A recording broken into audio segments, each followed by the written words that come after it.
Tonight's regular Board of Directors meeting. Guidelines from Governor Inslee's office in response to the COVID-19 and the Open Public Meetings Act allows in-person meetings to occur, but are limited to 25% capacity in the meeting room, and everyone is required to wear a face mask covering their nose and mouth, please. Those who cannot attend in person this evening are welcome to join us via Zoom webinar. Thank you. Make sure everybody has their mask on, both nose and mouth, please. Ma'am, I'm asking you politely if you could please put on your mask. Okay, thank you.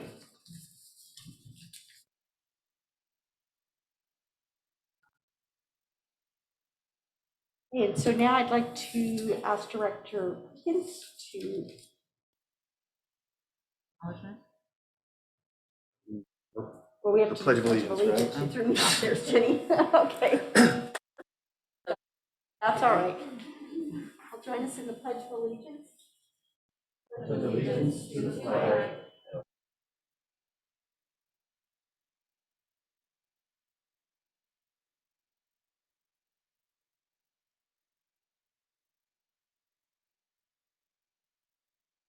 Thank you. I'm going to ask for a roll call to confirm who's in attendance tonight. Director Jenny Gronwall. Here. Director Rob Perkins. Here. Director Julie Bocanegra. Here. Director Rachel Rogers. She will be here. She's caught in traffic. Superintendent Mike Merlino. Here. And Administrative Assistant Lori Stroll. Here. Thank you. Now I'd like to have Director Perkins read the land acknowledgement, please. Thank you. Evergreen Public Schools resides on the traditional lands of the Chinookan peoples and the Cowlitz tribe. They have lived on and cared for this land and its waterways since time immemorial. We thank them for their stewardship and make this acknowledgement to open a space of recognition, inclusion, and respect for all Indigenous students, families, and staff in our community. Thank you. Next up, we need to adopt the agenda. Do I have a motion for adoption of tonight's agenda? I move to adopt tonight's agenda as presented. Second. All in favor? Aye. Any opposed? Okay. Adopted. And tonight we have some special recognition. First, it is Native American History Month, and we're really excited to have this celebration. Evergreen Public Schools celebrates our Native American students, staff, family, and community members during the month of November and beyond. Our district serves nearly 1,000 Native students and their families, and each of them brings a unique wealth of knowledge with them into our schools each day. The contribution of Native tribes and people extend back into history well before the establishment of our state and country. Lands on which our staff and students go to school each day has been cared for since time immemorial by the Cowlitz tribe and the Chinook Indian Nation. We take a special moment to express our gratitude to the Cowlitz and Chinook tribes for their stewardship and to honor their many, many sacrifices and contributions. The contributions of Native people continue to enrich our lives. Corn, anesthetics, and topical pain relievers, rubber, kayaks, and the cable suspension bridge are just a few of the inventions of Native people that we still use today. Additionally, there are Native people continuing to do extraordinary things. In 2002, John Harrington of the Chickasaw Nation was the first Native American to fly in space and perform a spacewalk. Jim Thorpe of the Sac and Fox Nation, descended from the famous Chippewa warrior Black Hawk, was the first Native American athlete to win an Olympic gold medal. In fact, he won 2 of them at the 1912 Olympics, in the decathlon and the pentathlon. And recently, Deb Haaland was appointed to serve as the first Native American cabinet secretary and head the Interior Department. Representative Haaland is a member of the Pueblo of Laguna and a 35th generation New Mexican. As we continue in the spirit of inclusivity and honoring the dignity of all of our Evergreen Public Schools community members, we invite you to join us in celebrating our amazing Native American community members. You can do this by learning more about our local Native tribes, seeking out and lifting up the voices of Native peoples, and by sharing the stories and accomplishments of Native peoples with students. Do I have anyone else that would like to speak tonight? From the board?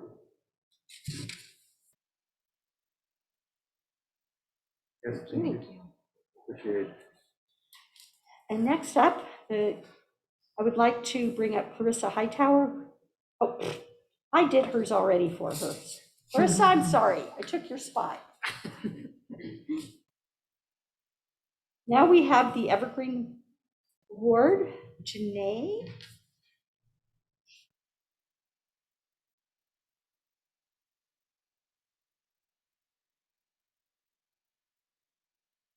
Good evening. Is this on? Yes. Thank you for having me. It's nice to be in front of you this evening and to be bringing the Evergreen Awards that haven't been able to be in person in quite a while. As a reminder, these are quarterly awards for employees that have demonstrated excellence in a variety of areas. There's 3 categories: classified, certificated, and then this evening we also have a group.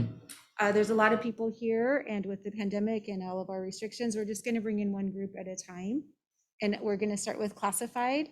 The award is going to Adriana Garcia with the ELL department, and the director of ELL, Veronica, is going to say a few things, and I'll step aside.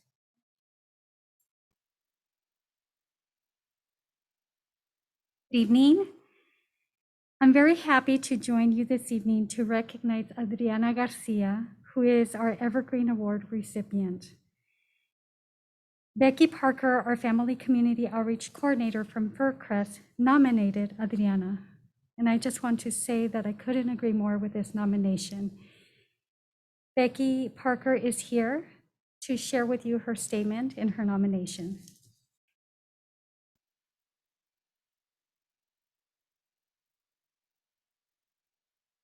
Adriana is extremely creative and dedicated. She works very hard to ensure that our Spanish-speaking families' voices are heard and they feel included. She also gently provides staff with education that allows us all to better serve our ELL community. Working in Evergreen Schools, she constantly is juggling a million different things, but she makes you feel like you have her complete attention when she visits or answers the phone. She has built up relationships with our families that are invaluable as they navigate kindergarten all the way through graduation. And I truly believe the impact over time is that more of those students not only graduate, but also have more faith and trust in education and get more out of it, which leads to a higher level of success in their future endeavors. Adriana, aquí tienes tu reconocimiento. Thank you.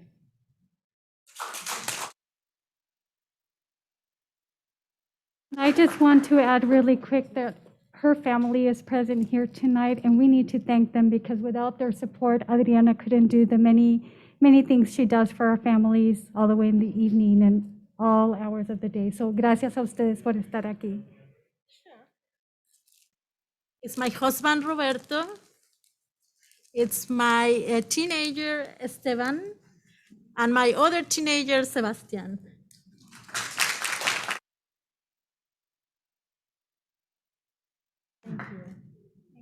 Thank you. Can we do the picture with the, can we do the picture? Yeah. This is going to be so tricky. Okay. Perfect. Thank you. Well, except now I've lost Victoria. Okay. Here we go.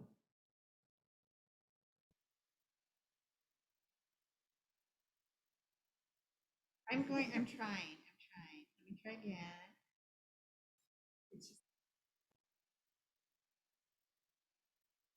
You smiling, Adrian?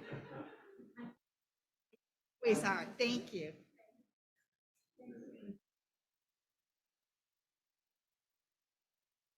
Our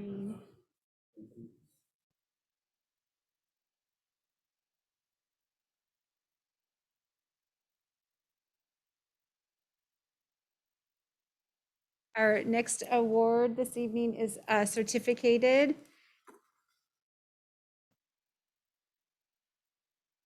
Stuart Anderson is going to be speaking this evening, and the teacher is Amber Karen.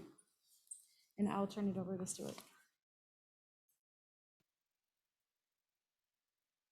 Good evening, board. First of all, it's good to be here, and it's great to see people getting awards. Because I know quite a few of these people, and I just feel very fortunate to be working for Evergreen Public Schools. I'm here to give an award, or to give the Evergreen Award to Mrs. Amber Karen. And this nomination came from Alyssa McAlpine, who is a paraeducator at Furcrest. And I want to read what Alyssa wrote about Amber. She says, Amber is a teacher of the deaf and hard of hearing at Furcrest. While all of our staff have been using their creativity over the past couple of years as we navigate remote and hybrid learning, Amber has gone above and beyond in making sure that our deaf and hard of hearing kiddos still have full access to their education. She has increased her student contact time, researched accessibility options for our students who read lips, coordinated with special services in classrooms to make sure that all of our students have what they need, and picked up all the slack left by the sub shortage. Not only that, but she has also been coordinating with our families to ensure that our kiddos have what they need while they are at home and providing all the options she can for their success. She has also taken on the role of interpreter coordinator between multiple schools now. I called her for help during Camp Evergreen during the summer. When she answered, I could hear in the background that she was at Disneyland with her family. When I told her that this wasn't her problem to solve and she should go enjoy her vacation, her response was, except it is my problem now because I love these kids and I want them to have what they need. And then she says, talk about above and beyond. And so with that, and I could echo the same words of being the principal at Furcrest and interacting with Amber and giving our students access. It's amazing to see what our students are doing because of her love, number one, her love for all of our kids and her support. And so I would like to, and first of all, our staff and some kiddos got together and we made a card for Amber. And then also, here I'd like to present the Evergreen Award to Mrs. Karen.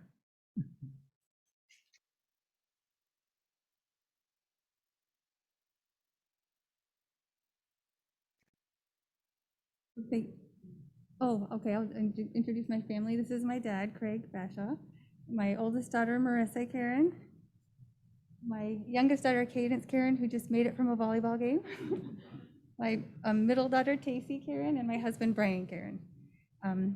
And Alyssa, thank you so much, one of our interpreters. I'm grateful to work at a school that I love with staff who are amazing and students I adore. So thank you very much.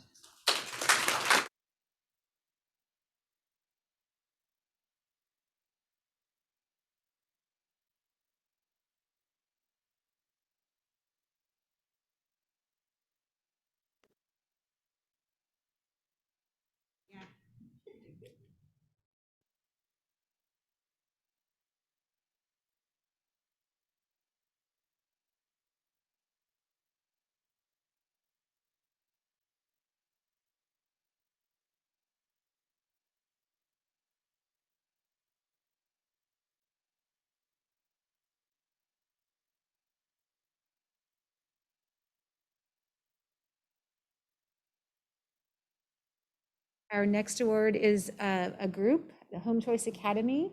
Erin Lucet is going to be speaking on behalf if Home Choice wants to come in.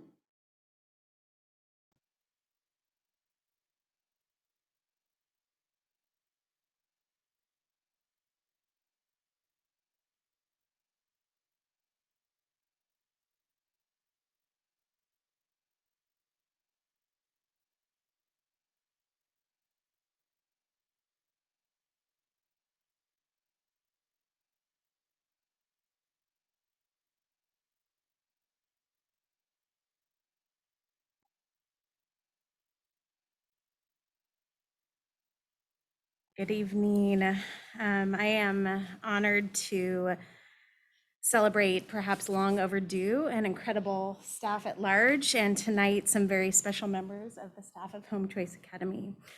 Home Choice Academy staff has a really rich history of supporting staff with unique schooling opportunities, and this year they have supported a large number of families who wished, for multiple reasons, to remain remote in their instruction. So consequently, their enrollment went from 116 students and families to today 440.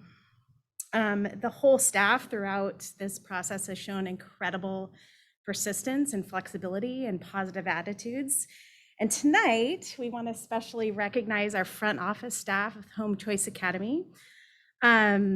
They were nominated by Catherine Greenwood, a teacher at Home Choice Academy, and here are some of what she wrote. The principal, Janet Locascio, and the office staff worked heroically hard and for many hours to get everyone enrolled and set up with their online courses. And this has been no small effort or feat on their behalf. And tonight, I'd like to recognize that front office staff. It's Janet Locascio, the principal. We have Dawn Grant, one of the secretaries. Becky Montgomery, another secretary. Carrie Fuller, a paraeducator. Susan Bliquet, a paraeducator and the quarantine room clerk. And Anita Bingham. All right. We're so grateful to you for your heroic efforts and for your accommodation of so many of our families and service kids. Thank you so much, and let's give them a round of applause. And I think some of them brought some family members that we'd like to introduce before we hand out the awards. Good evening, school board. Thank you for having us, and we really are honored to accept this Evergreen Award. With me tonight is my daughter, Madeline, and her significant other, Ryan, way back at the back. They don't like the spotlight, unlike their mom. And Anita Bingham, I just want to recognize her. She retired the end of September and came back, and I was so honored that she was included because the hours and the time they took in September to get everything going, and we continue to do that on a daily basis. It has been quite the incredible journey, and we're really working with families to keep them engaged. Dawn, do you want to introduce your family? And my son, Wilson, he's right there, he's a junior, he goes to Cascadia Tech, so. Thank you. Becky? I have my 4 daughters, Emma, grandson Carter. Susan, support staff, and Carrie? Who do I you have my daughter Chase and her husband Joe. And I know that Kathy gave the award to the front office staff, but I just want to let you know the entire staff at Home Choice Academy has just come together and cohesively supported enrolling new kids pretty much on a daily basis. And so as we accept this award, it's not just for the 6 of us here, but it's for the entire staff that is now 26 strong. So thank you again. Yeah, and if I could just say how much we all appreciate and understand exactly what you're talking about. The enrollment's kind of over the years fluctuated up and down a bit, but there's no question you've been significantly impacted this year. And you have accepted everyone and done your best to serve them as quickly as possible. And we haven't always been as quick as we maybe need to be to respond to that. So I appreciate everything you've all done. And I'm glad Anita's here too, because I know I've worked with Anita at Home Choice for a number of years, so it's great that you were able to come back. And just thank you, everyone. And like you said, everybody they're fortunate enough this year to be all together at old Image Elementary School which is a little different. So at least we have a little more space to accommodate this year. So thank you all. We've had for a long time that has served families and their special needs. We want to be able to offer our families and students what they need to bring education into their homes. So thank you for your hard work. When you say staff of 25, Mike, what's the staff average for an elementary school?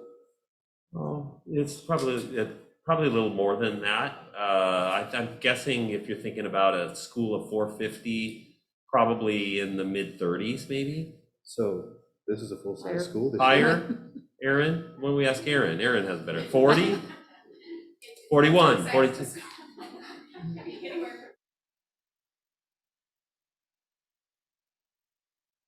Yeah, everybody. In an elementary school?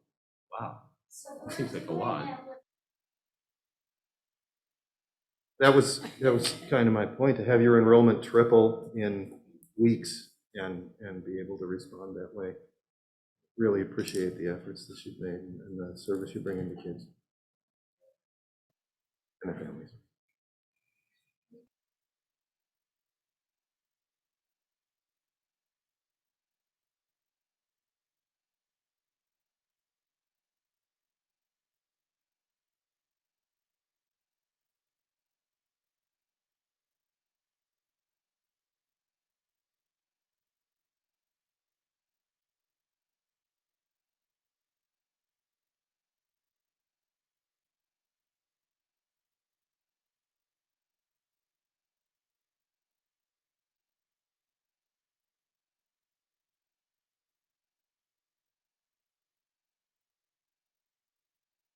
Thank you.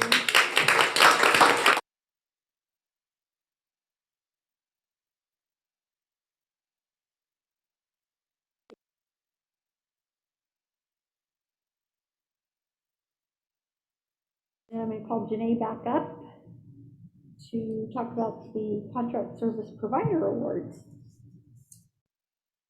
Thank you. So in addition to the Evergreen Award, we have our contractors ABM and Chartwells that we work so closely with.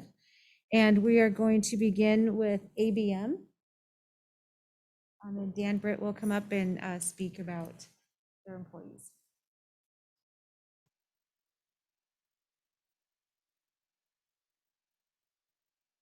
Good evening, School Board. Appreciate the opportunity to do this and recognize some of our outstanding performance custodians. In reviewing this, it wasn't easy to make a decision. There's quite a number of people that came to mind and who could receive such an award, but we landed on two, one for elementary, one for secondary schools. So we have Richard Cox here and Tracy Burbank. And do you have family members here? Okay. Your family member? I'm Tracy, and this is my daughter Tiffany. Richard, and that's my wife, Michelle. Welcome. And so Richard's at the Frontier Middle School and Tracy's at Riverview Elementary. So with Tracy, she's worked with us for over 15 years, a daily custodian at Riverview Elementary. I really like visiting that school. It always has a sense of high level of cleanliness and orderliness to it.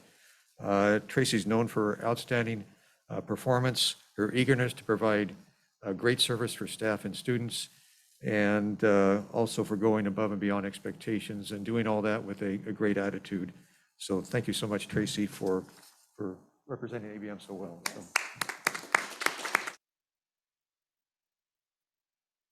Richard has been with us for over 20 years, a daily custodian at Frontier Middle School, also previously at Hearthwood. Richard is known for his positive attitude, being resilient, overcoming and adapting and overcoming challenges, and has a great communication. And he's also known amongst our operational team as one of our go-to people for extra assignments. So we always appreciate people that are willing to do that. So thanks so much, Richard, for your great performance. And we have some gifts for you. Richard.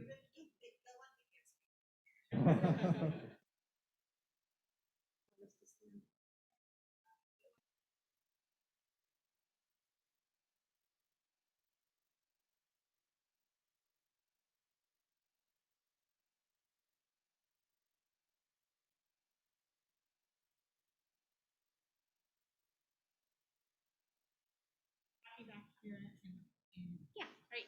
Kind of, if you can be between that and there. Thank you, Mike.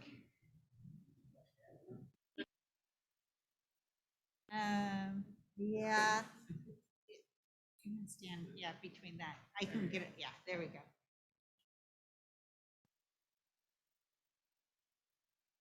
Yeah, especially after what Dan gave you, yes. Thank you.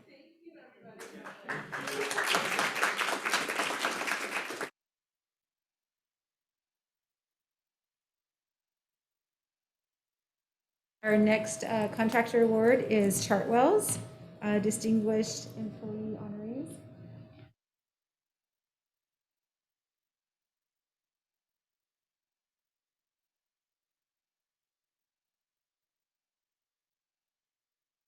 Good evening, school board. I am honored to come in front of you to help recognize team members from the food service, which represent about 150 employees in our district. But I'd be remiss if I didn't mention also another team right here in the ASC, leading by Jen Misfeld and her team to work together with us to serve our students in the 35 serving sites throughout our district. These are food service professionals that has been answering the calls in order to come and feed our students during the very first of the pandemic, and especially this year, when every one of our students are being fed at no cost by the federal government. So I appreciate being the food service team that has the work in partnership with our district in order to make the meals for all these students. It takes a whole entire team, and I wish I can recognize every single person, but we always look for someone who's going beyond the call of duty and of what we ask of them. And tonight we have two of those employees right behind me. Awesome. Good. First of all, and in our elementary school at the Home Choice Academy, there's a theme going on with the Home Choice Academy here. We have Sangrita Ali, and she has been serving students at the Evergreen Schools District since 2010. She has spent a lot of her time at Pioneer Elementary School, but recently has stepped up and take on the management for Home Choice Academy. Well, she's an outstanding team player. Whenever we need someone in order to help out, she has always volunteered. That's including prepare meals to be distributed on the bus to be sent out to the Covington and the Marion area. That's also in packing meals delivered home to the Pioneer students also at the same time. We promoted her to a manager that give her that opportunity to grow in her career. But on top of that, being a manager, she's also volunteer on Wednesday after serving all these other days and to help out throughout our district. And that's going beyond the what is asked of her. And I want to recognize Sagrita Bali.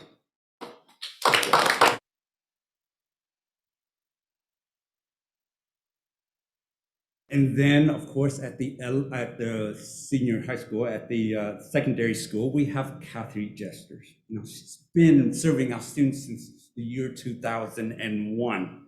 Throughout her career with us, she has served both students at the elementary and the high school, but most recently, she took on the responsibility of being the assistant manager at Heritage, where we have one of the 10 Subway franchises that is instrumental in feeding our students this year. About up to 60-something% of the meals that we're serving at one time at the beginning was a Subway product. That's a lot of Subway. Subway franchise has been very happy to be able to do that. But when we give students as much as we can, they also long for the pizza and the hamburgers and the wonderful fresh cooked product. And so now it's changing back to that. So it's great. So Kathy has been doing that for us. And in addition to be a hard worker, she's also a great leader and mentor. You see that whenever we are out there packing these meals to be put onto the buses, she will take under people who come in to work during those times and take them under her wing and teach them how to do what to do to palletize these products in order to take it out and to be able to work with our transportation team to deliver to these homes. So it's a wonderful things that she has that work ethics that we recognize. And I want to thank you so much. We recognize. Yes.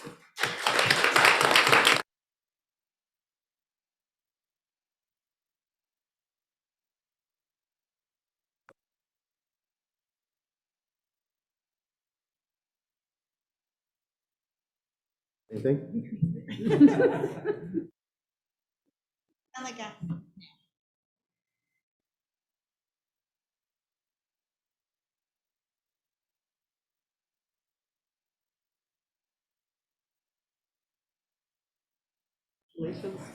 Congratulations. Thank Thank you. you very much.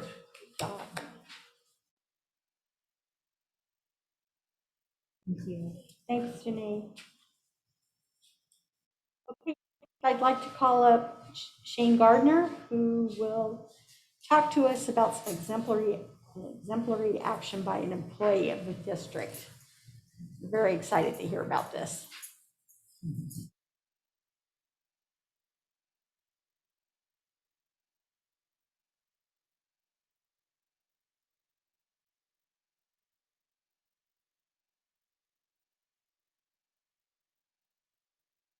Recognize Aaron Lee. Actually, I haven't actually met.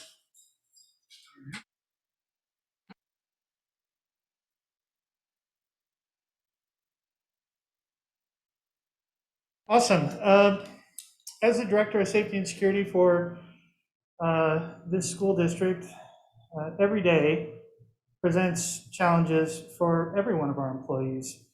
We know through Maslow's hierarchy of needs that our kids can't learn unless they feel safe and are fed and have a safe place. And I've heard it said a number of times that our bus drivers are instrumental in that because they're the first ones to greet our kids every day and the last one to say goodnight to them as they get off the bus and go home. And it's no easy thing, I imagine. I talk to Lyndall and on about this often, that driving a bus while managing all the traffic things that we do in our own vehicles every day with traffic laws. We're also managing up to 60 or so kids on a bus that are behind you, facing you, doing any number of things. And it's a very complex and complicated thing, and no one knows what they can expect any day. But what we all hope is that when the time comes for action, that we can perform. And I think that that happens through somebody that mentally prepares themselves for the responsibilities that they're given and thinks about these things ahead of time. And Aaron, I wrote this thing, I'm gonna read it here in a minute, but I just wanna tell you how impressed I am with my years in law enforcement and watching people react to situations. Like, I'd be in a foxhole with you any day because without hesitation, when faced with a situation, you acted. And with that, I'll read what I wrote with my glasses on here. Dictionary defines a hero as a person of distinguished courage or ability, admired for his or her brave deeds and noble qualities. Heroes come in many forms in life, ranging from family and friends to athletes to movie stars. Heroes act before anyone else realizes there's a problem. As role models, heroes guide us through the examples they set, and heroes, real-life heroes, rarely get the recognition they deserve. Evergreen Public Schools is grateful for the contribution of those who make a difference in the lives of our students and staff. One of our heroes is Aaron Lee, a bus driver who's been with Evergreen Public Schools since January of 2020. On October 27, 2021, while Aaron was driving bus 126 along her morning route, she saw one of her students waving her arms and running towards the bus.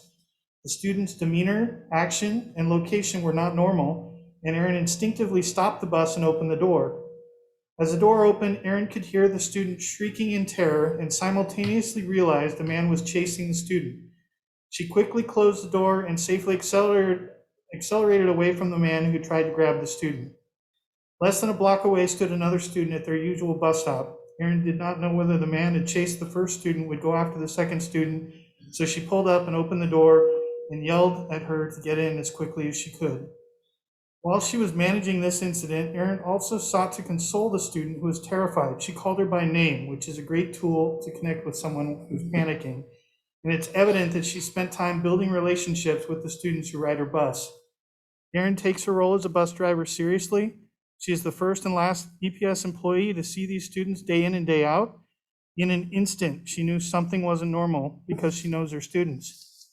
Aaron did not react to the situation that morning, she acted.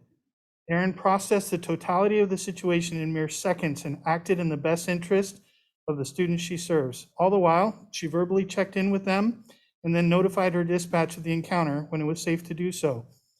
Aaron did not know what would happen next, but she wasn't waiting to find out either. Her actions were immediate and affected the outcome instantaneously. Some freeze when overwhelmed in an emergency. Aaron is not one of those people. The responsibility to transport minors safely to and from school every day is not for the faint of heart. In addition to being defensive drivers, they also have to be acutely aware of their surroundings at all times. Aaron's immediate and swift actions that morning only took a matter of seconds, but they made a lifetime of difference to the students she picked up that morning. We thank and acknowledge Aaron for acting courageously in the interest of those students. When seconds counted, she rose to the occasion and met it with character, preparation, and training. We honor Aaron this evening, our Evergreen hero.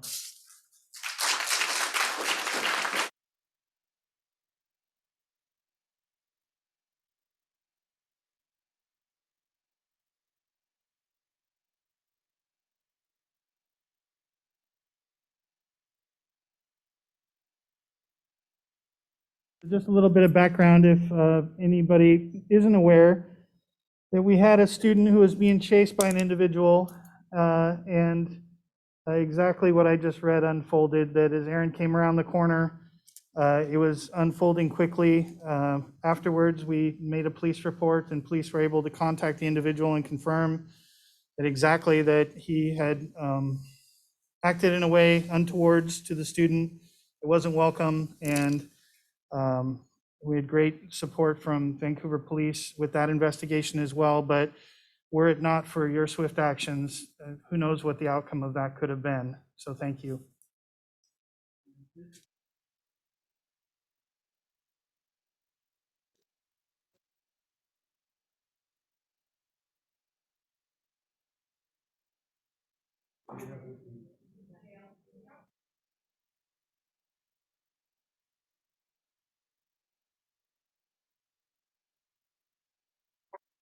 What was going on in your mind at the time? How did you remain so composed and just know exactly what to do? I don't know.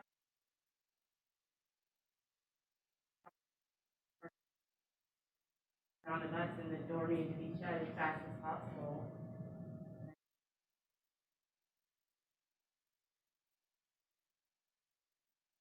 Thank you for your quick thinking and your steady demeanor. I'm sure that was very reassuring. I was shaking. After watching the video, I was shaking. So, Yeah. and I still am getting, just thinking about it. So it's, I mean, we witnessed what happened, and just thank you for keeping our students safe. Now, She already did it. oh, you were Oh, you want another one? No? Okay, thank you. She's stealth. Thank you, Aaron. Okay.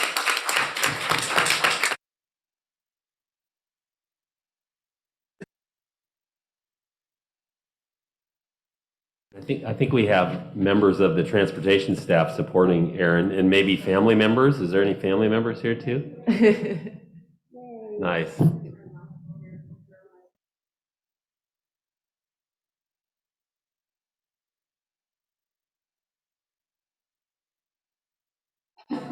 Yeah, you can introduce your family. We just can't hear you if you're not at the microphone. That's why we asked you to come back up.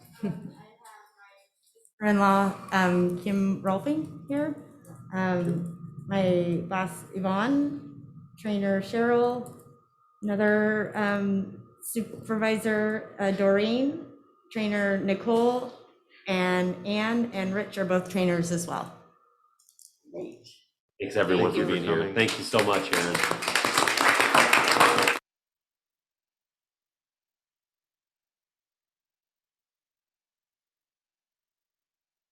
Oh, it's like all of a sudden noises. Oh my gosh. Shades are coming up. Thanks for being with us. What an awesome young lady.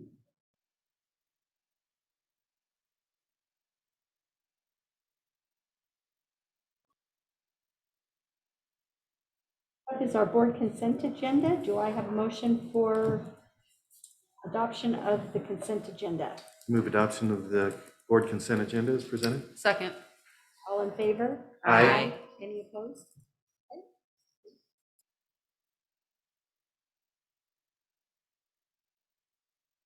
We have, oops.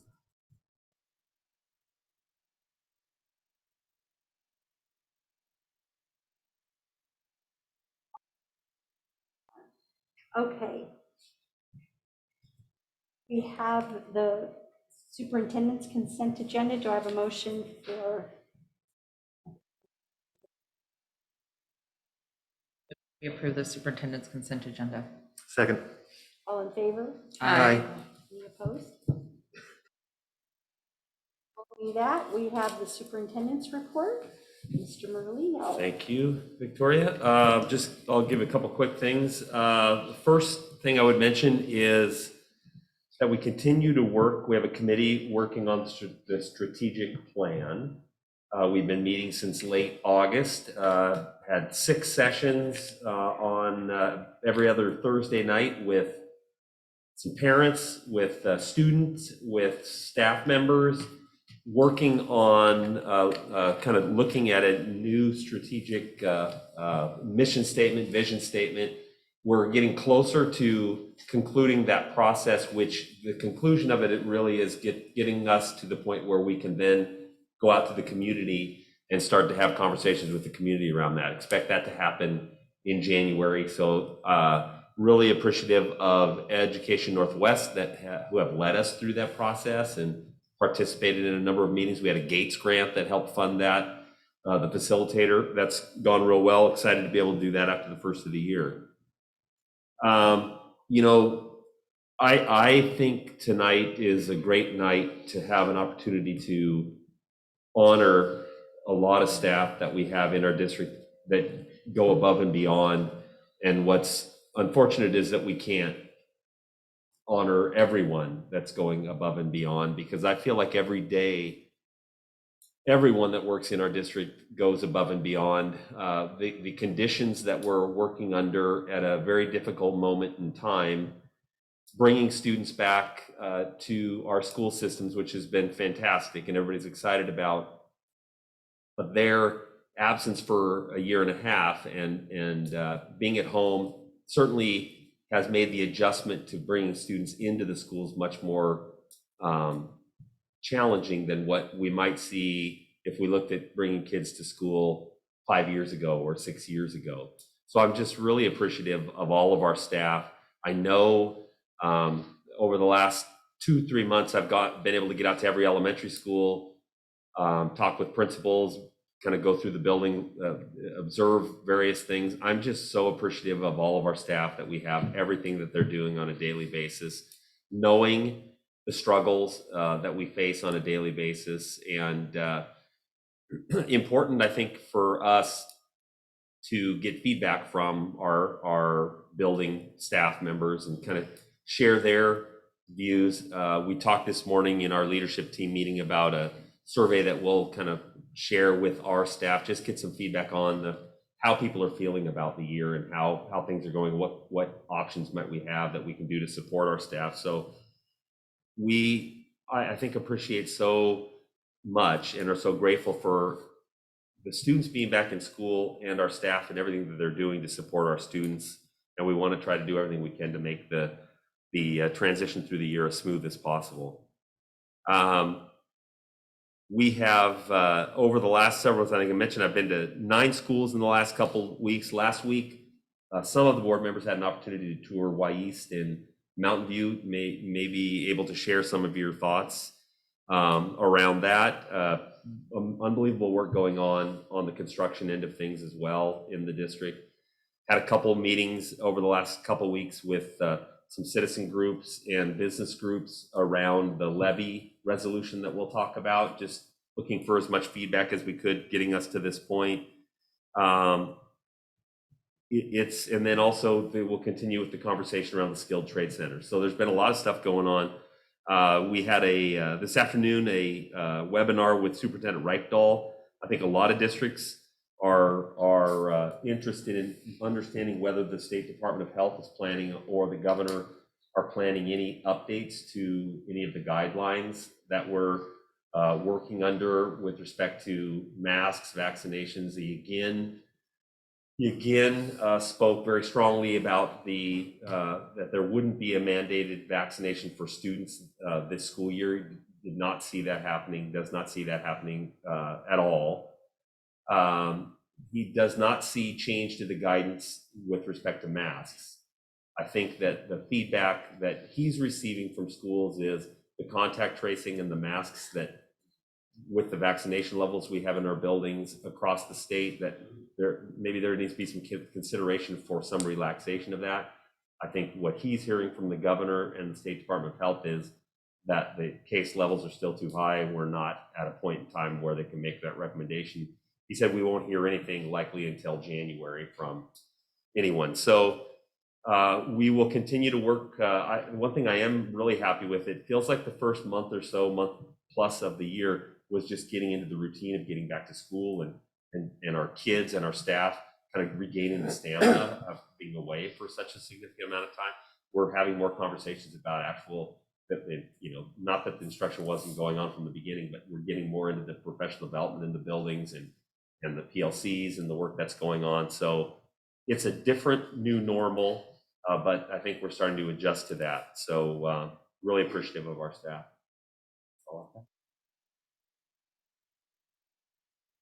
Okay, next we have matters reserved for board action. Tonight we have resolution number 6578, Evergreen School District Replacement Educational Programs and Operations Levy. I'm going to turn this over to Mike to give us some more clarity on this. Yes, so what we are looking for from the board is authorization of passage of the resolution in front of you, which 3 years ago in 2019, February of 2019, our voters passed 2 separate levies. They passed a operations levy and they passed a 3-year operations levy and a 6-year technology levy.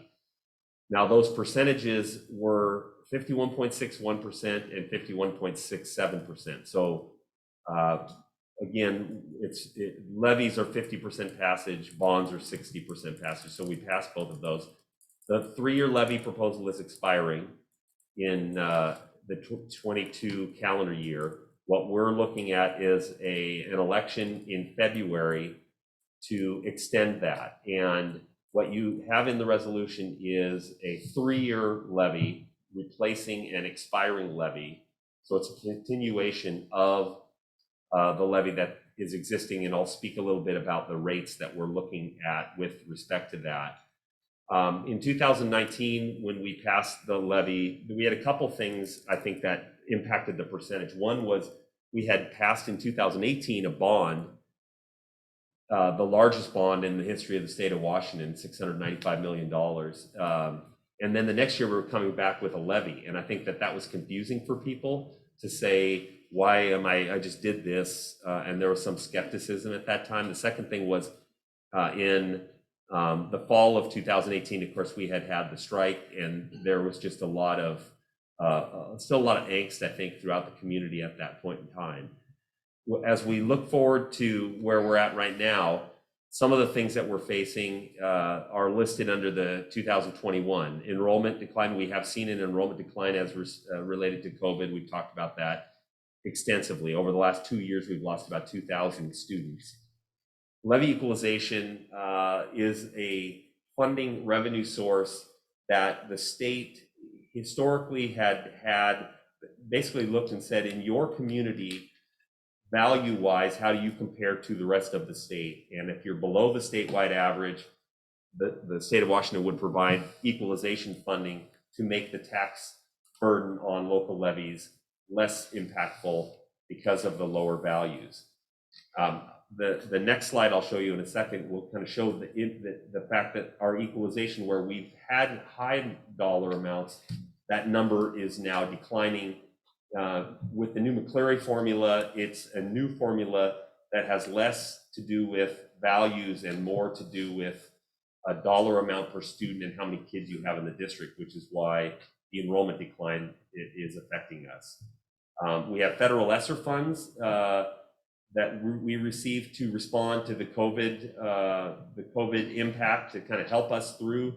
So those federal funds are available to us in the 1920 school year all the way through the 23-24 school year. So we're trying to use those funds to bridge ourselves to the new levy. And then obviously the things that we always have to consider are tax rates and the tax impact on the citizens in the community. The levy equalization, I mentioned that there has been a decline. In 2018, this is pre-McCleary, our levy equalization allocation for the calendar year was over $18 million. You can see that in 21, that number is 9.9, and then it's estimated to go down to 7.6, 940,000, and then 0 in 2024 and beyond. The reason the numbers are higher in 21 and 22 is that we have been able to use enrollment figures from 2019-20 when they were higher. The legislature gave a hold harmless with respect to enrollment for 21 and 22, but in 23 and beyond, it's all generated based upon your actual enrollment. And the reason I illustrate this slide is basically to show that we will go from receiving approximately $18 million just 3-4 years ago to 0 by the time we get to 2024, which has to play a part in the resolution that you have in front of you. This slide shows our current and estimated total property tax rates.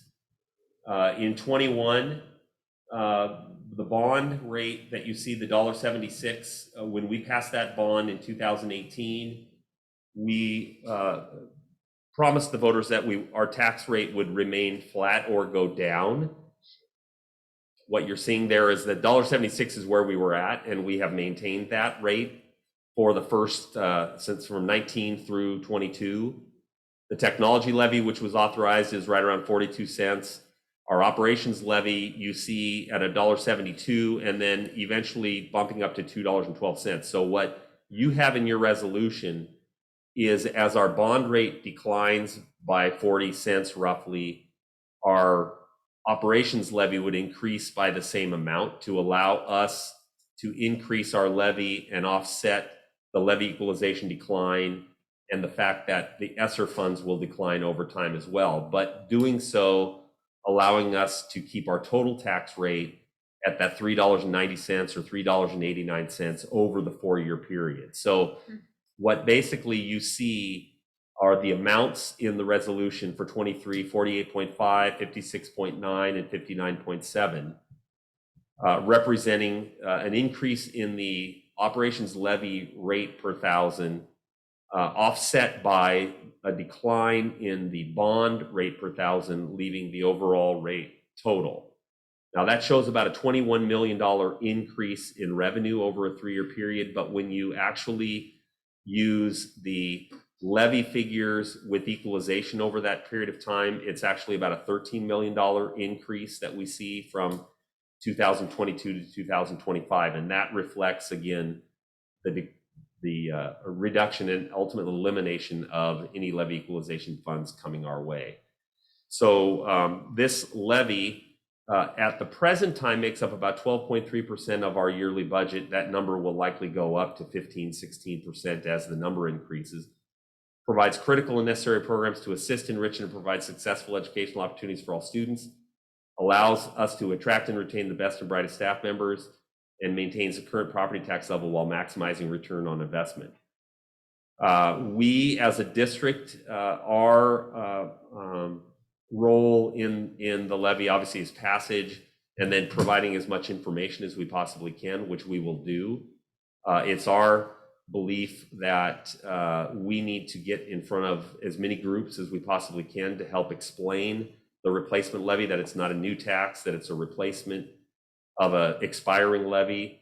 I think we need to explain as much as we possibly can and inform about the really our successes with taxpayer funds over many, many years in this district, whether that's operation, delivering programs at lower administrative costs than other areas in the state, delivering smaller class sizes, delivering tremendous programs for kids, whether those are athletics, activities, arts, music, STEM, delivering tremendous projects through the bonds that we've passed. This largest bond in the history, the $695 million bond that we passed in 2018. Here we are, flash forward almost 4 years. We've been able to achieve everything we promised the taxpayers and the voters that we would in terms of construction. We've been able to do a number of additional things to support kids, whether that's additional fields throughout the district, whether that's, as the board authorized a few months ago, an additional elementary school, Mill Plain Elementary, replacement of Mill Plain Elementary School, whether that's additional music rooms for our schools to provide support for kids in orchestra programs and band programs. I think it's imperative that we tell our story and share the things that we've been able to do. And I think that this is a responsible request.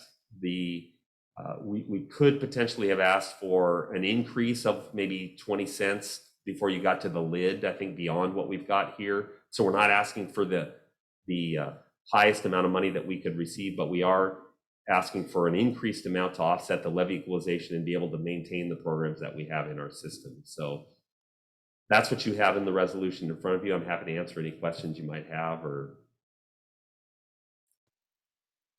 provide any context or just listen too. I guess just maybe one clarifying question on the tech levy, because it was 6 years before. Yeah. Is that part of the renewal? No. Okay. So the 2019 technology levy will expire in 2025.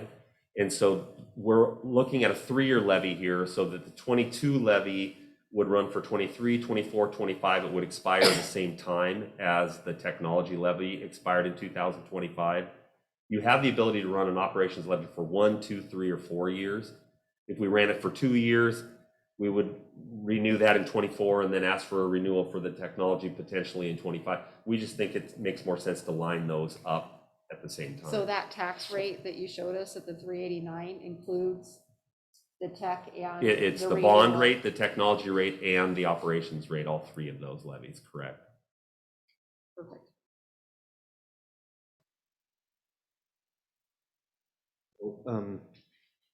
Do you know, I guess I heard about a law that requires the board or you to find folks to write a statement for and a statement against for the voter pamphlet here. I can't hear you. So I'm talking about we have a way to call on members of the community to write advocacy for and against the law requires. Yeah, there's an obligation for the district to reach out to try to find a pro statement for the levy and a con statement for the levy. There's a group, the Evergreen Citizens for Schools, Actually, Tanisha Harris, I think you can see her in the back of the room here tonight. We would likely ask the Citizens for Schools to write a pro. And then we've had citizens that we've reached out to. We will find somebody that is willing to write the con statement. That is our obligation to do that.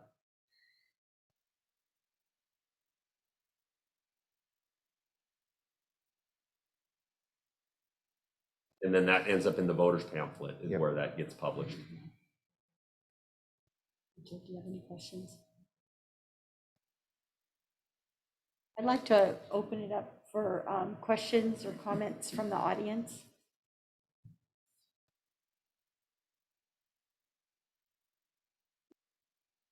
We'll go ahead and ask for a motion. The adoption of resolution 6578, authorize the district to ask for the levy. Second. All in favor? Aye. Any opposed? Okay, guess we're having an election. Yes, we are. Thank you very much. Next up is a department update, teaching and learning equity update, and I'm going to ask Clarissa Hightower to provide us with that tonight.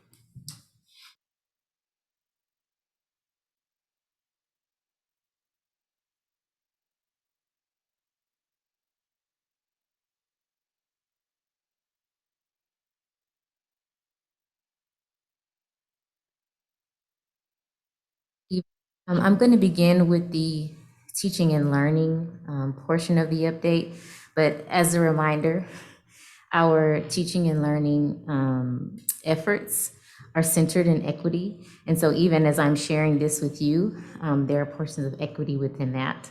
And then after that, I'll share specific equity updates as well. So first up, we are preparing, so teaching and learning specialists as well as equity department at large. We are preparing for our leadership gathering on next week. And in that time, we have a whole group and a small group or POC portion. During that whole group, we will be preparing leaders and talking with leaders about multi-tiered systems of support, including bringing clarity to what constitutes core instruction, like what all students get, as well as what that layered intervention systems look like and how we attend to those specific needs. We'll also be providing clarity of core instruction, including deepening the understanding and implementation of culturally responsive practices with our leaders. Instructional leaders have been grouped into the PLCs for a portion of our leadership time to explore specific questions that are related to MTSS or multi-tier systems of support, as well as culturally responsive practices. And those PLCs are going to be facilitated by our ASC staff, so our specialists, as well as department leaders.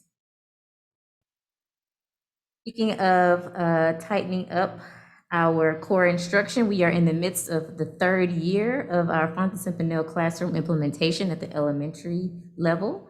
And that's focusing on phonics and word study specifically now in year 3.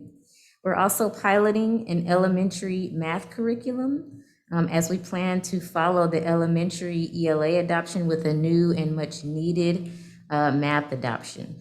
And as all of those things are taking place, any person who is attached to this work is remembering our equity lens and keeping equity at the center of all the decisions being made.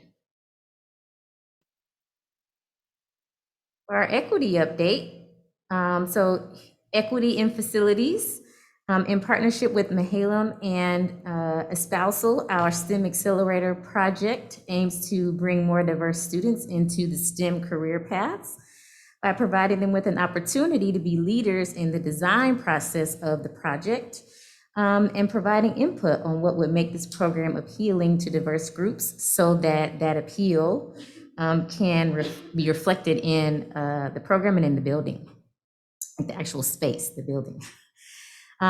We are also beginning our affinity groups this month. Well, some have already begun, but the ones that are beginning this month are our Asian Parent Affinity Group, our Indigenous and Native American Staff, Students, and Relatives Affinity Group, our Pacific Islander Staff, Students, and Family Affinity Group, our Staff of Global Majority Affinity Group, or Staff of Color. And already in place, we have our Spanish-speaking Parent Affinity Group that meets on a weekly basis. To come, our Black and African American, white, LGBTQIA+, and students and their parents of students receiving special education services affinity groups will be beginning as well. Equity Advisory Committee met at the end of October to revisit the stakeholder subgroup goals for this year. So they are creating their plan for what they'd like to endeavor upon this year as a group. As well as we looked at our feedback for the equity operational expectation, made sure that we each understood each other's feedback and provided those there for you all for the document. And hopefully you received that link so you can access that. Our equity team is curating proactive and responsive resources to support with students' social emotional learning as well as behavioral needs. In addition to resources for helping staff continue to become more familiar with culturally responsive teaching and the Ready for Rigor framework. And we're doing that by uploading these resources to Canvas so that they can be readily accessible for our coaches, administrators, and then eventually our teachers. Myself and Jamila are doing dignity work with the equity team. We're building their capacity around centering dignity in all of our interactions and creating spaces where patience, openness, listening, and empathy is modeled, even when it is not reciprocated. We are practicing with that. And finally, our equity team specialists, in conjunction with teaching and learning specialists, are continuing to show up in our buildings, to come alongside our building leaders and staff, to support them in their equity work efforts in a way in which they feel super supported, and that our commitment to equity is beyond lip service. And our actions are lining up with what we have committed to our community as well as to our students. And that is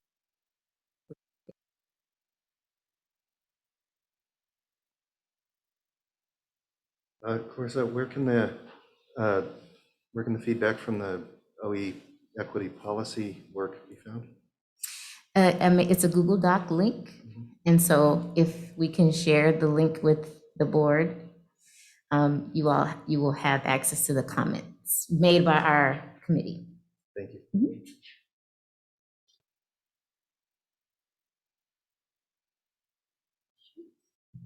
I know that was a lot. That's great, thank you. Okay, thank you. Appreciate it. Okay, next up, we have our focus on student results. We'll be discussing results policy R-3 equity. This is a second reading and renumbering of subsequent policies. I'm going to open the hearing up for the second reading. Call on Director Rogers, who has revised the policy. That for what we looked at last time in workshop. I have it ready to duplicate into the screens.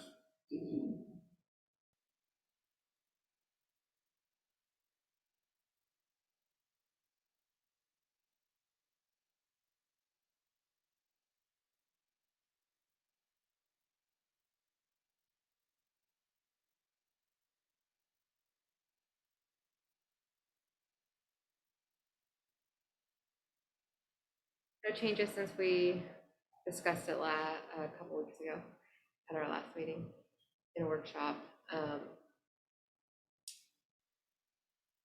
What Rob mostly came up with after a lot of discussion and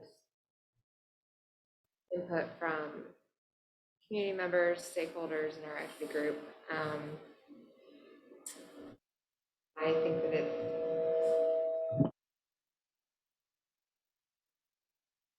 is super, super loud. It's only like I have Mike's voice or something. I think it well puts forth what we want to say about this issue and what we want to focus on and what, you know, are and the results that we want to see. At this point by the board, this is our second reading.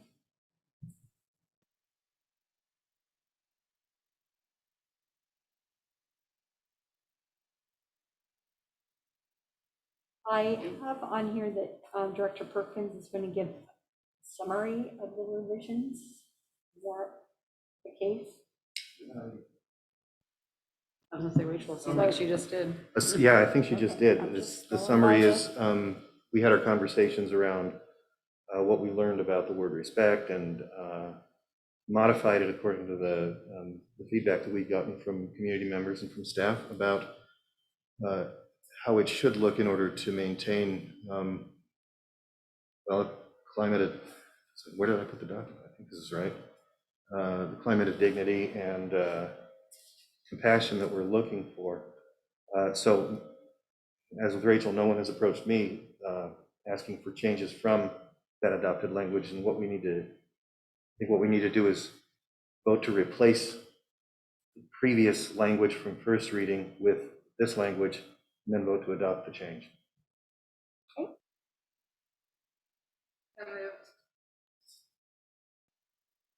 The motion for that first vote to replace the language.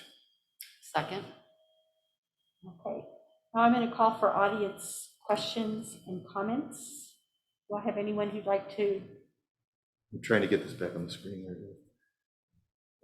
address the board regarding this topic?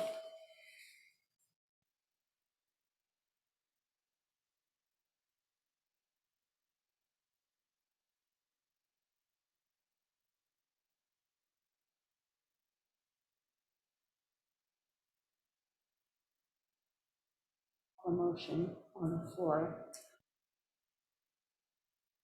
So we have a motion and a second to replace the language from the first reading with the language on the Yes. screen. And to Right, adopt. so I think we're gonna take a, have a new motion. Yeah. Okay, so we've got a motion on the floor. Do we have all in favor? Aye. Aye. Any opposed? Now, we need a new motion then to accept the new. To adopt it, yeah. The way I understand it is that the motion to adopt is on the floor after we voted to amend, so you can call the vote or ask for more comments. Calling for a motion then.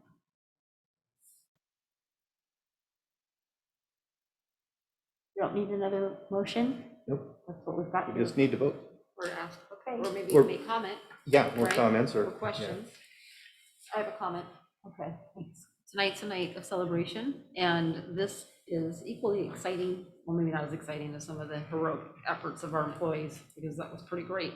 But we've been working on this for a long time. It's a long time coming, and so I think we should celebrate that we are close to having this adopted in our results policies.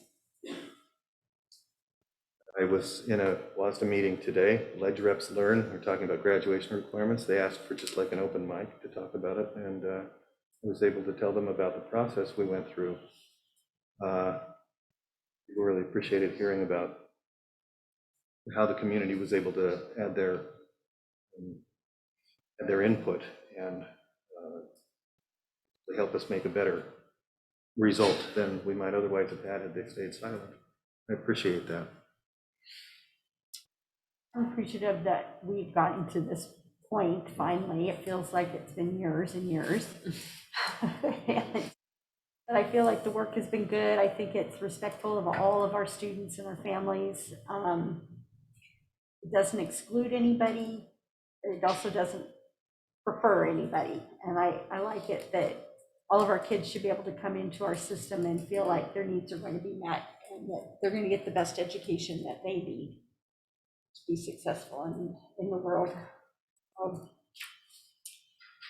Happy about it. It's been a long time coming.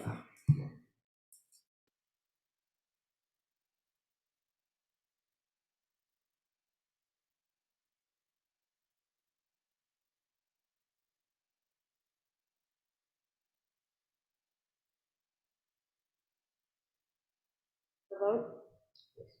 Okay. All in favor? Aye. Any opposed?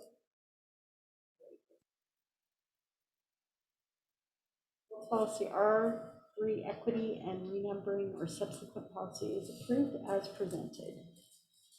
Great. Okay, next up, we have results policy R6, citizenship. This is also a second reading of renumbered results policy. Director Perkins, you want to give a summary on the revisions?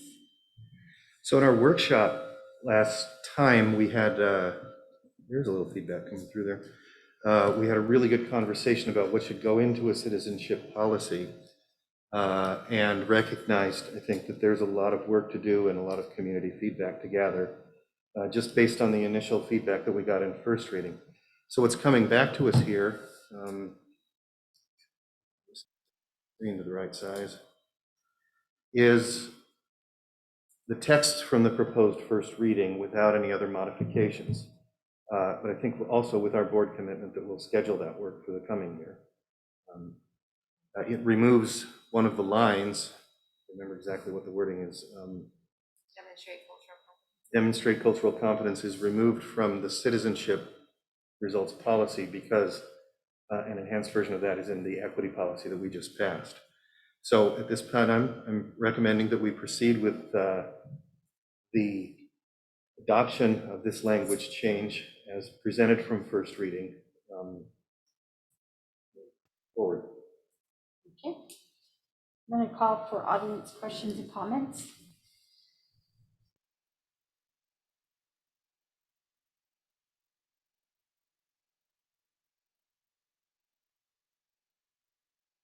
Go ahead and call for a motion. I move the board accepts the revisions as presented for approval. Second.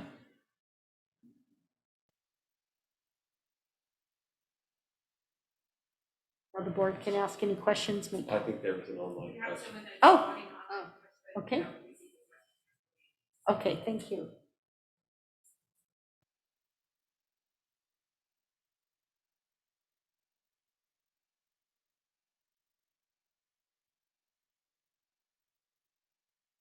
Is it a chat question?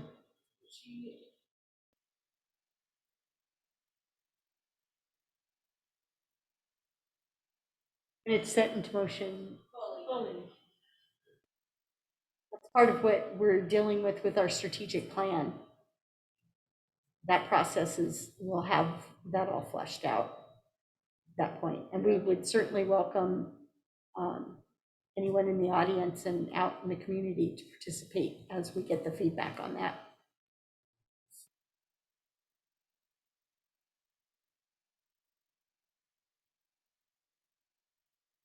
Questions, comments?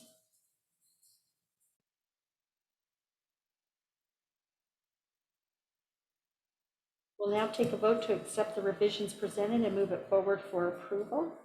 All in favor? Aye. Aye. Any opposed? Results policy R-3 citizenship is approved as presented. Next up is the good news report, and I would like to ask Gail Spoller, our Senior Director of Communications, to come on up.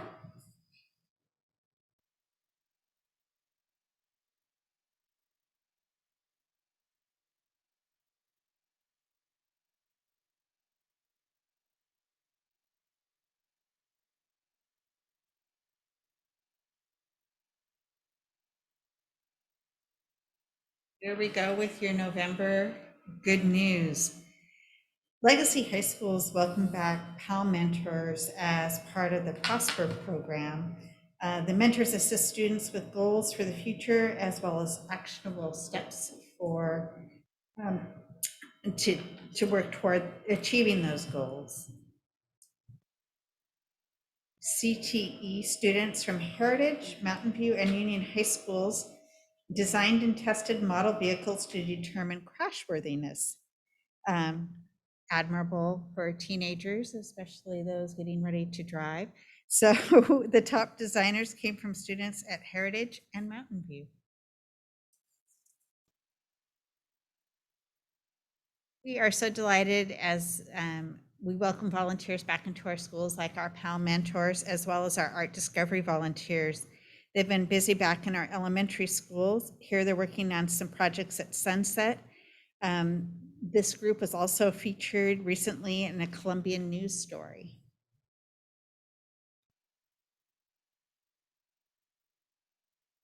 Our Emerald Elementary students and staff recently raised awareness around breast cancer with a school-wide pink out. And meanwhile, over at Burton Elementary, they wore orange in honor of Unity Day, which is featuring an emphasis on kindness, acceptance, and inclusion.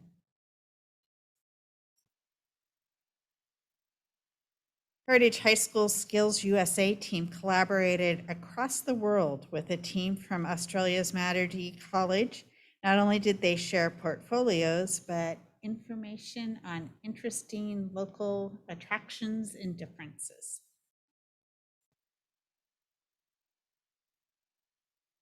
And then last week marked the annual celebration of the Day of the Dead. And so our FCRC coordinator, Louisa Turner at Marion Elementary, which is also home to one of our dual immersion programs, helps students and families by sharing in the learning around Day of the Dead as celebrated in Mexico. Had a nice window display. And Mike can also share as well, last week marked a very special milestone for our district with the introduction and the first game of middle school soccer. This launch of boys soccer will be followed in January with girls soccer.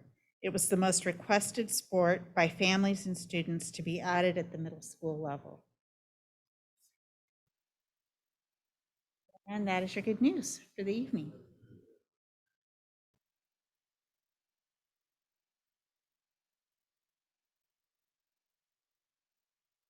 There are other schools that are playing soccer, or is it just Evergreen? Vancouver, I think that in the Camas. conversation with Camas they've created one team to compete with. Okay. But we've got, many of our schools have A and B teams, so we're not cutting, so we're We can just encouraging play it. each other. I think it's great. And it's all 3 grades also, so that's a tremendous thing.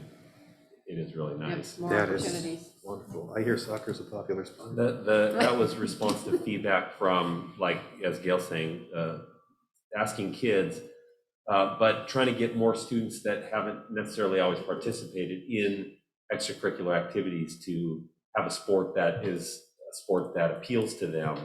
So very, very big thing, and really, really felt good about that. We were going to do it last year, but of course COVID got in the way of last year. So we're doing it this year. Yay. I'm trying to be too loud, Rachel. Good stuff. Thank you. Okay, next up is citizen comments. It's the time for people to address the board about items not already on the agenda, not personnel or legal in nature. And we ask that you keep your comments to 3 minutes or less, and realize that the board is not allowed to respond except for with clarifying questions. So we have one person listed. It's Sarah Akey. Did I pronounce your name right, Sarah? Yes. Okay, good. You do really well. Oh, I hope one day this is not nerve-wracking anymore. First, I want to congratulate Julie and Jenny on regaining your seats on the board. I am really excited to continue being able to work with you and communicate with you. Okay, I'm gonna read, sorry. We've been talking, I've been up here talking about masking, critical race theory, which I'm so grateful for all of the work that has been done to show transparency. I know that I can speak for myself. I have learned so much, and I'm so grateful, particularly for the presentation recently. It's been really great, and it's eased my mind a lot. Tonight I'm here to sound the alarm on the issue of vaccines. I know that I'm sure that you guys know that emergency use authorization has come down. What's going to follow? Mandates after they get it approved. I know that that'll be a lengthy process. I'm also aware that you guys are not public health. Neither is Chris Weichdahl, neither is Jay Inslee. But this is an alarming conversation that is happening with parents right now. What happens when this becomes a mandate? We're seeing it in private and public sectors for employees right now. You're being forced to make a decision that you may not be comfortable with. Get an injection or lose everything. I'm seeing both sides. I'm not anti-vaccine. I'm pro-choice. I'm anti-mandate. I think people need an opportunity to make their own decisions. And I'm really worried for what this means. Should this become a mandate for our kids to come to school? Currently, religious and medical exemptions, we're not seeing those being honored in other sectors. I understand that this public school is going to be a little bit different. But what we're seeing is that a lot of the things that are happening out there are coming here. I'm afraid for the moment when our children are going to be denied an education based on their vaccination status. We're seeing people being denied paychecks based on vaccination status. This isn't a topic that needs any kind of addressing now from you guys. It's a fluid situation, it's not static. I know that Reichdahl right now is saying we don't anticipate this, but it's fluid. The situation is ever changing. It's not one size fits all. There's a lot of gray area, but this is a conversation that people are starting to take very seriously and talk a lot about. What are we going to do? If it becomes a mandate and the public school system isn't prepared to honor exemptions, we're going to continue on enrolling our kids. We don't want to do that. This isn't the school system that's not the kind of school system that I grew up in. And I don't want it to be what my boys grow up in. Thank you for your time. Thanks, Sarah. Appreciate you Sarah. being here tonight. Do you have anybody online? Anybody? Okay, great. Thank you. Okay. Worthy. We had the foundation on Saturday. How did that go? The gala was a lot of fun. It went really well. They reached their goal of $100,000. So they raised $100,000, and then Rob won the big trip, the hot, I didn't won win. one of the I was auctions. gonna say, what? you bid on it Yes. to raise money. Yes. I bid on it to raise money. And then they announced, I think it was today or yesterday, that the school that won so Frontier won the school prize. So Frontier got $1,000 towards the school. Yeah, that's right. It's good.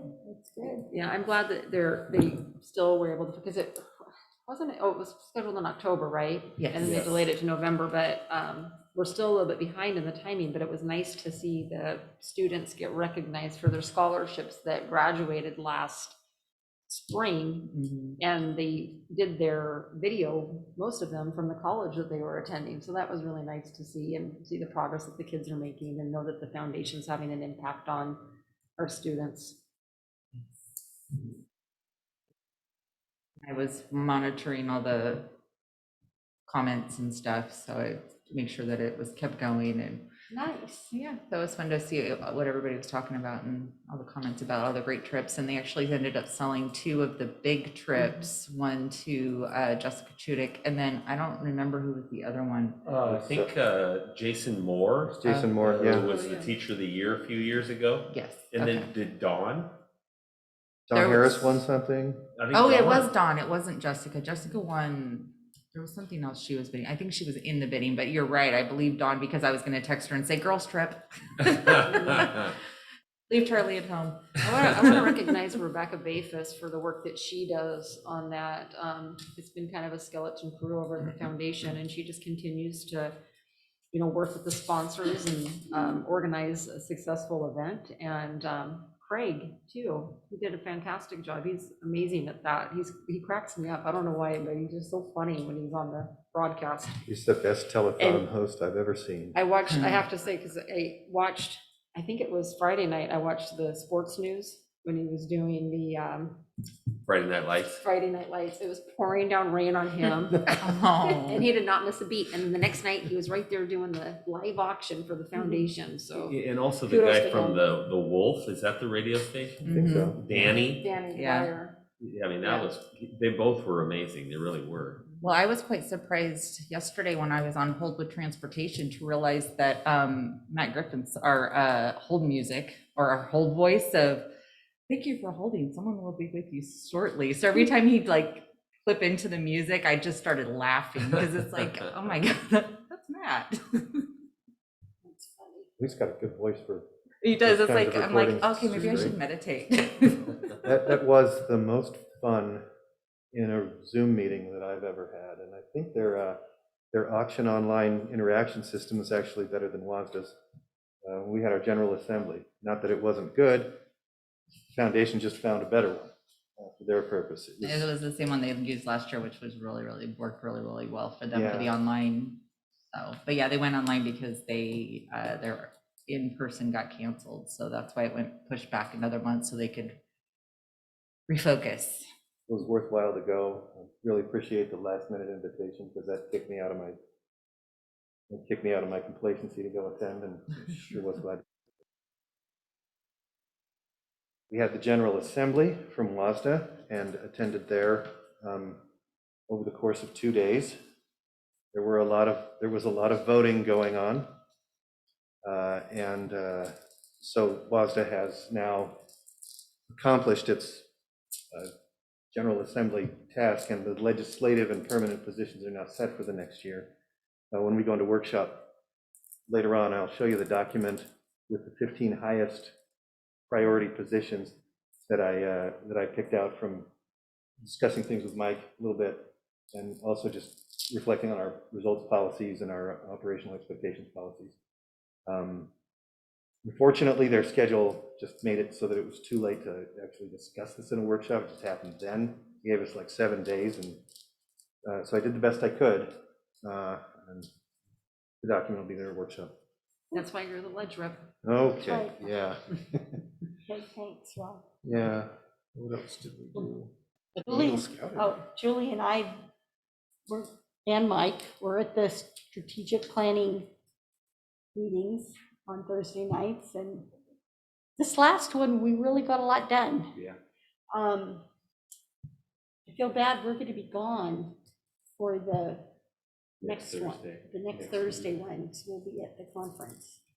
So we need to make sure they're aware of that and let them know. I think we have a meeting before, like with the district, so I'll fill you in on what upcoming and make sure you know in case there's anything we need your feedback on. Okay, that's good.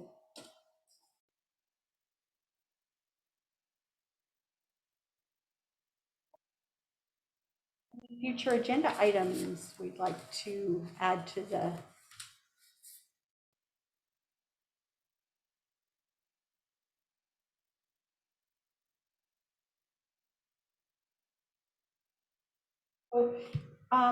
I'm going to call us to recess.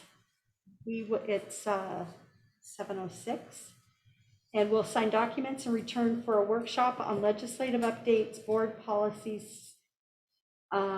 We will not be talking about student representative timelines. That will be postponed. Then it will be followed by an executive session to review the performance of a public employee and expected to last an hour. I thank everybody for joining us tonight.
sorry, babe.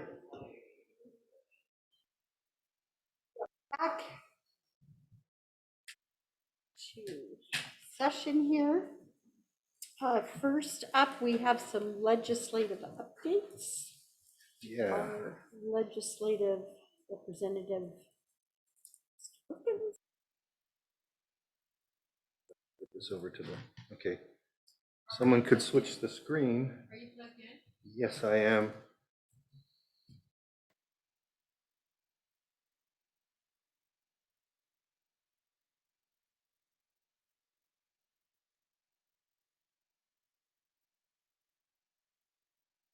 But I am.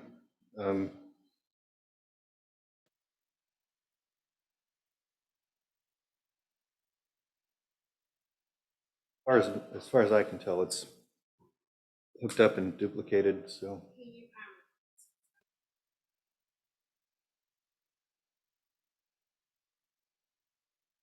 Love that show. Are you sure it's plugged in?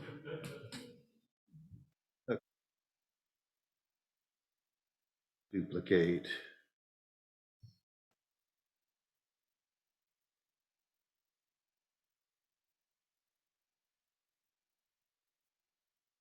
was working a half hour ago.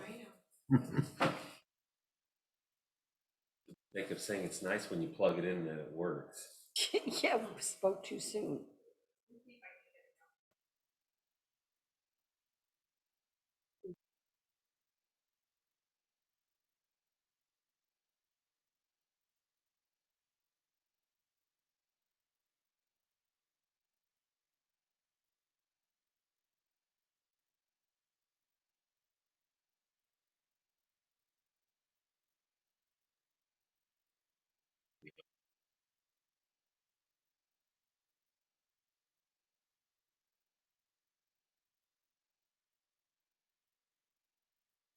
You got it. So the document that you have in board docs is the prioritization that Mike and I came up with for the legislative positions as they were passed out of General Assembly, which were due yesterday at noon. So I had to do them before we could have a broader workshop conversation.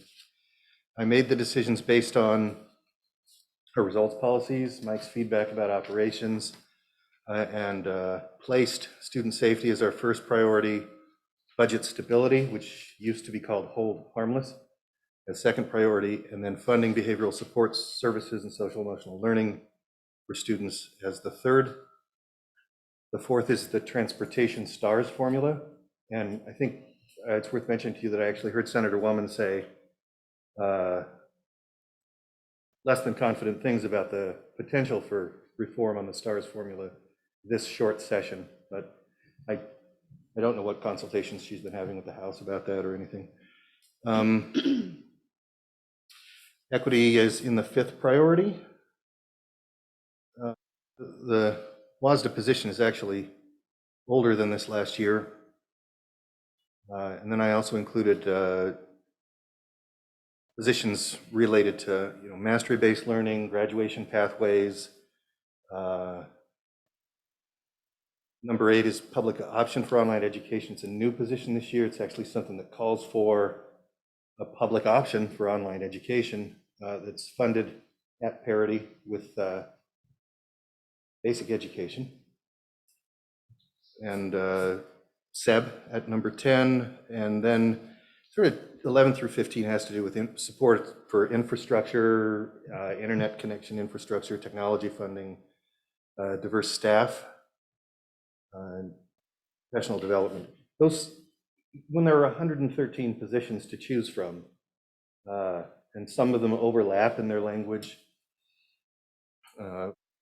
what I got here was pretty much the best I could do with a great big list. I hope I expressed the sense of the board, and the document is there. We're going into the legislative committee meeting. As you know, I'm on that committee.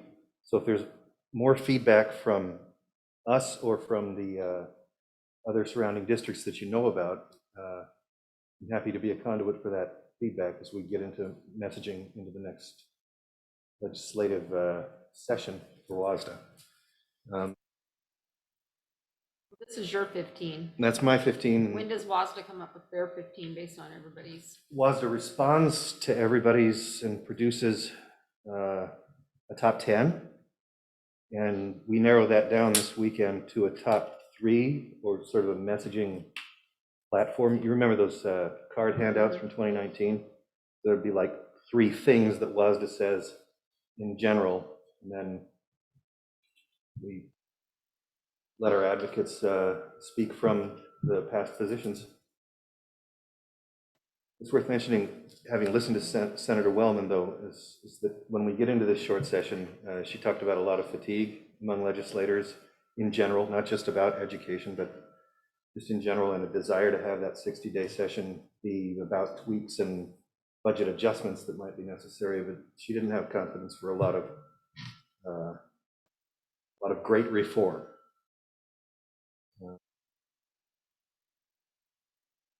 I was hoping the workload would be a little lighter. But yeah, just need your feedback, and I wanted to make sure that you had the document in front of you, and could look over those choices and help me refine them as the months go on. And you've had a chance to look them all over, right? Mike? Rob came and met last week. I think it was last week. Yeah, we talked on Friday, or Thursday or Friday. Yeah. Okay. Yeah, they were great. And then Rob asked me what kind of my top 3 or 4 or whatever. So Mike's And I top shared 3 them. is our top 3.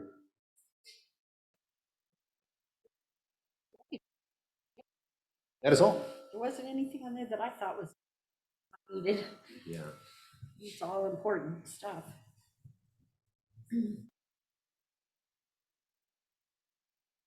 I think I've heard the same thing, Rob, with respect to the stars, that there might be an ability to start the process of moving things forward, but in a short session, it's not going to advance completely. Next year, there'd be a better chance for that to potentially happen. Yeah. We hear that from time to time. We heard that about the Pathways bill, which then went on to passage with great support. So who knows? Yeah. Perhaps that's it'll right. become a big happy thought and be a thing. Okay. Any comments? Thoughts?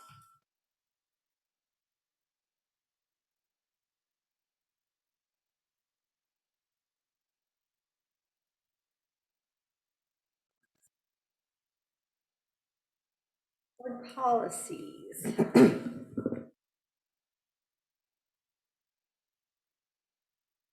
Received some policy language from WASDA.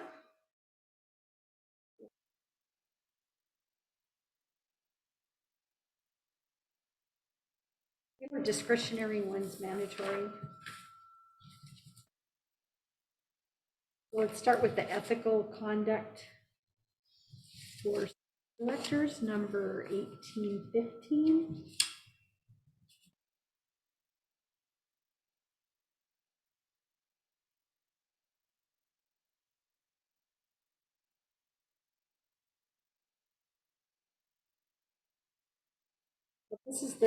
This is the mandatory one, right? Does it have to be mandatory exactly in this language? Is accurate for our district. Ethical conduct one?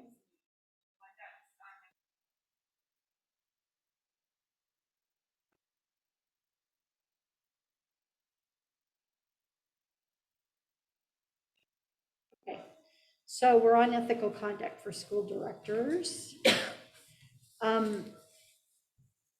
Do we know how this overlays with what we already have? I know we have some. We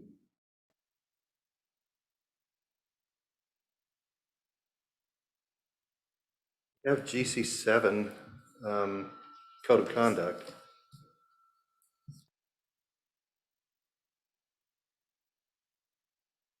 And it doesn't have a direct mapping to the sort of clear list of things here, but I thought reading through them just before the meeting today that a lot of the same concepts are being expressed with different words. thinking is that we already had this within our, Remember when you all went through a pretty extensive process to go through, one of the things was not adding policies that weren't required, Yeah. particularly if you had it referenced in some way in another spot. correct, and I think we do have this. We have it in our governance culture. The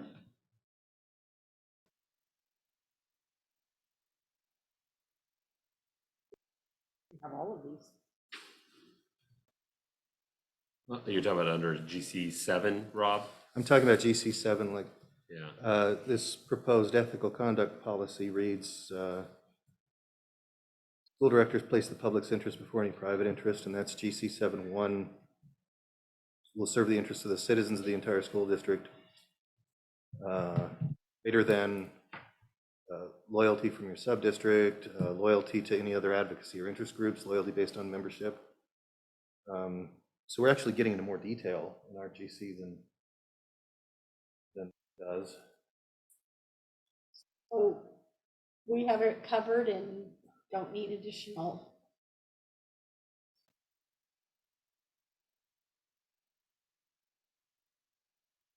Are they also proposing like 1825?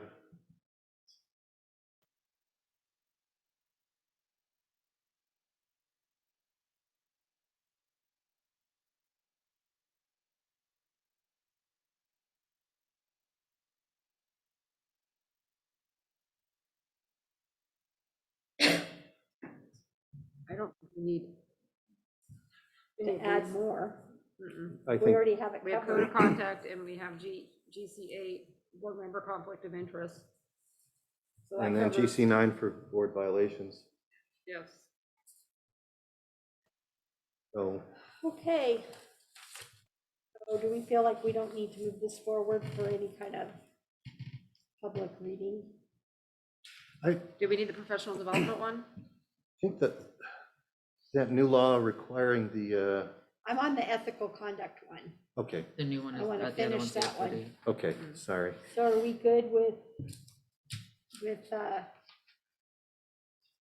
tabling that one because it's not, we already have it covered and we don't need another policy which says the same thing? Yes. Yeah, Okay. Thank you. Training and professional development. Discretionary, it says. We have, it's marked discretionary in the document. I know we have to have the open government training and the cultural competency.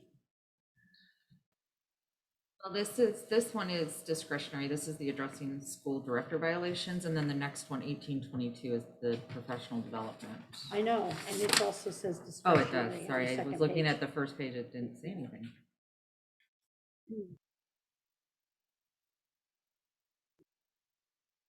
That 1822 looks like our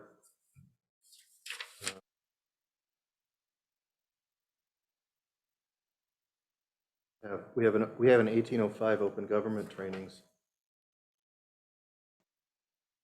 Looks like an extension of that. It adds the equity, diversity, and inclusion training that I'll get to sign up for next week. I think it's the only change, How right? could they have a training that's more comprehensive than what Clarissa's already put us through? That's what I want to know. We should be the training hub. Not disagree. So can we go ahead and, this one looks like one we'll probably need to add because it's Think? got, We add it, but that would let us remove 1805 from the 1000 series because all the language in 1805 is also In this one. in this one. so this one can replace it then. Yeah. Okay, so let's move this one forward as a replace and first reading. Okay. Addressing school director violations.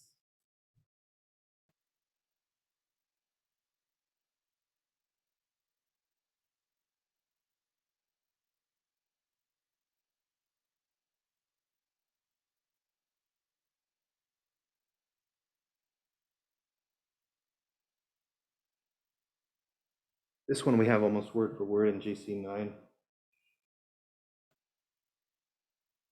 Not adding anything, then let's just not move it forward.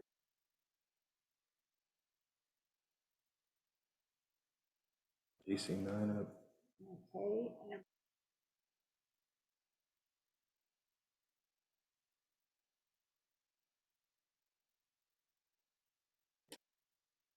I think the Training is, 1822 but is it's- actually marked incorrectly as It's discretionary. discretionary, but it is mandatory.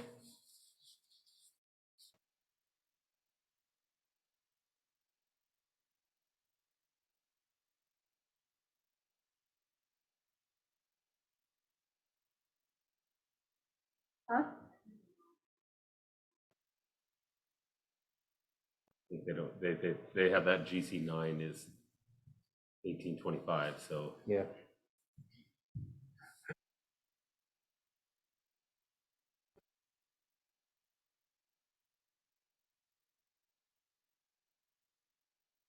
Yeah, we don't need to worry about that.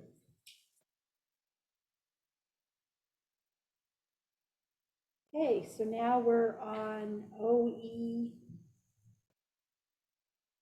Equity. This, I actually, in our workshop last time, after our discussion about the citizenship policy, had planned to put this document on the screen and forgot to do it. So that is sort of my fault for not bringing this up. What you're looking at is some notes about how Rachel and I reordered the policy to try and get these items to align item for item with the equity policy that we just passed for results, which is not a perfect mapping. But it also makes a modification there about the word respect, replacing it with considerate in the top, and then R3 equity item 1, 2, 3, 3 and 4, 4, 5, and 6, just kind of down the row. Items 3 and 4 contain language lifted almost word for word from the Equity Policy Advisory Group's proposal that we saw last May. Other wording comes from, I think I've said this before, I'm belaboring it at this point, but other wording comes from sources like WASDA's equity statement and from our resolution in summer of 2020. And what I'm thinking is, what I'm recommending, Vic, is that we've got this, and then we've also got the feedback coming from Clarissa's group about this, and that we could schedule another workshop to examine their feedback and work this and still not be behind in the schedule and Okay. the work calendar that we planned. So let's put it on the next workshop. Clarissa, does that give you time? If we put this on the next workshop to have feedback from your folks? We just need to have the link, and What? we just need to do our homework now, I think. Okay, so we just need to see the feedback and Mhm. take a look at it. Okay, so we'll put it on the next agenda.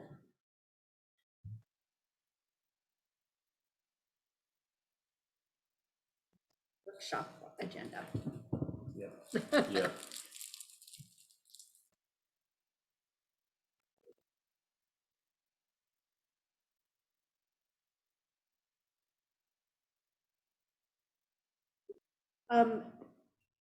Just give us a quickie where you want to be with the student representatives. I know we're So- not going to have a big discussion about it, but just so Right, so everybody just- knows what we're going to do. Just kind of on the timeline, so right now, my timeline is that the applications go out and are due back for consideration on January 6th, which brings it, so they have over the holiday break. So my intention is to have the applications submitted and out about probably around the 13th of December. When do they start?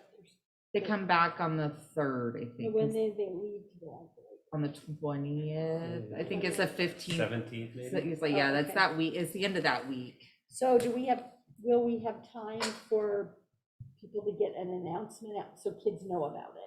and stuff? Yes, so I will have everything ready to go and work with who I need to. The biggest will be us getting all of the stuff through all of our ratings and approved for the actual structuring of it, but I want to make sure to get the apps out, but with enough time so that they have a week and a half before the holiday starts, the holiday, and a week after the holiday. Okay. So it kind of gives them that Great. little buffers, because I know I forget things all the time, so. And we'll have, that's gonna be a main topic at our conference, so Mhm. we'll come back and be able to just like go. Yeah. Okay. Any other thoughts on that? My hope is to have the apps reviewed on the 10th of January with the notification to the board that week and as well to the applicants, and then hopefully presenting them at the official board meeting on the 25th of January. Okay. That's not set in stone, but that is where we are moving forward, so. Okay.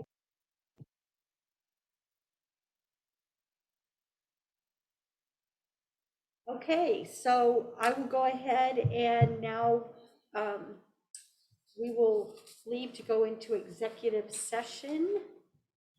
And approximately an hour. Thank you. Thanks, Thank everybody, for you. being here tonight.